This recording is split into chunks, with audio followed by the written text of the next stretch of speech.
सफेद एहराम में लिपटे लाखों मुसलमान, ना कोई अमीर ना कोई गरीब, ना कोई राजा ना कोई रंग, हर जुबान पर बस एक ही तलबिया, लब्बैक अल्लाहुम्मा लब्बैक, यानी मैं हाजिर हूँ ए अल्लाह, मैं हाजिर हूँ।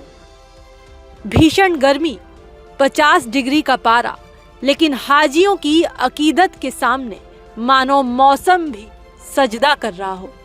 साल 2026 की दुनिया की सबसे बड़ी आध्यात्मिक यात्रा यानी हज की सोमवार से औपचारिक शुरुआत हो चुकी है।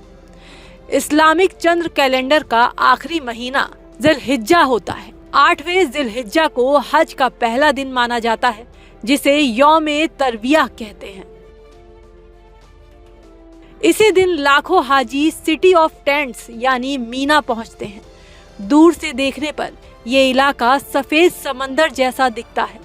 यहाँ हाजी 5 वक्त की नमाज पढ़ते हैं, कुरान की तिलावत करते हैं और दुनियावी भागदौड़ से दूर होकर मुहासबा यानी आत्ममंथन करते हैं। ये खुद को पहचानने और गुनाहों की माफी मांगने की यात्रा है। हज के दूसरे दिन मुसलमान एक दूसरे को यौम अरफा की मुबारकबाद देते हैं। अरफा और अराफात बकरीद या ईद उल अजहा से एक दिन पहले होती है। हालांकि अक्सर लोग यौम अरफा और अराफात को एक ही समझ लेते हैं, लेकिन इसमें बड़ा अंतर है। अरफा वो पवित्र दिन है जो हज का सबसे खास दिन माना जाता है, और अराफात वो पवित्र स्थान है जहां पैगंबर मोहम्मद साहब ने अपना आखिरी उपदेश दिया था। 9 जिलहिज्जा को यहाँ पर पैर रखने की जगह नहीं होती। मान्यता है कि सच्चे दिल से यहाँ की गई दुआ कभी खाली नहीं जाती। मीना के बाद 9 जिलहिज्जा को ही हाजी अराफात के मैदान में पहुँचते हैं। इसे हज का सबसे अहम दिन माना जाता है। हज यात्रा के दिनों में अरफा का दिन सबसे खास है। इस दिन दुनिया भर से आए लाखों हज यात्री अराफात के पास स्थित ऐतिहासिक मैदान और पहाड़ के पास इकट्ठा होते हैं और इबादत करते हैं।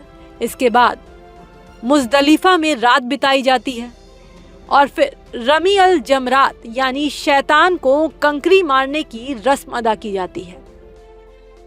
हज सिर्फ सफर नहीं, पैगंबर हजरत इब्राहिम अलैहिस्सलाम, बीबी हाजरा, पैगंबर इस्माइल अलैहिस्सलाम के सब्र और त्याग की कहानी है। रमी के बाद यहाँ कुर्बानी की रस्म निभाई जाती है, जिसका गोश्त जरूरतमंदों में बांटा जाता है। हज यात्रा के नियम की बात करें तो इसमें सबसे पहले तवाफ, इसके बाद सई किया जाता है। सई को आसान भाषा में समझे तो मस्जिद अल हरम में स्थित सफा और मरवा नामक 2 पहाड़ियों के बीच 7 बार पैदल चलने या चक्कर लगाने से है।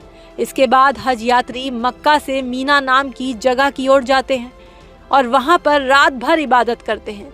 अगले दिन का रिवाज अराफात का होता है। इसके लिए दोपहर से सूर्यास्त तक इबादत करते हैं। इसको हज का सबसे जरूरी रिवाज मानते हैं। इसके बाद वो रमी यानी शैतान को पत्थर मारने के लिए 49 या 70 कंकड़ इकट्ठा करते हैं। तीसरे दिन लोग पत्थर फेंकने के लिए फिर से मीना लौटते हैं और शैतान को पत्थर मारा जाता है। इसके बाद कुर्बानी की रस्म अदा की जाती है। पहली रमी के बाद हज यात्री कुर्बानी करते हैं। इसमें वो बकरी, भेड़ या फिर किसी अन्य जानवर की कुर्बानी देते हैं। ये उस वाक्य को याद करते हैं जब हजरत इब्राहिम अलैहिस्सलाम अपने बेटे की कुर्बानी के लिए तैयार हुए थे, लेकिन अल्लाह ताला ने उनको एक जानवर दे दिया।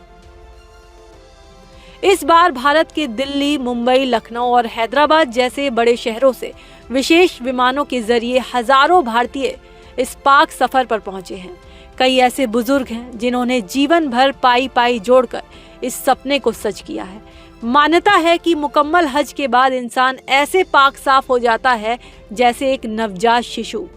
पद, प्रतिष्ठा और दौलत को पीछे छोड़कर इंसानी बराबरी का संदेश देने वाली ये यात्रा दुनिया को सिखाती है कि अल्लाह के दरबार में सब एक है।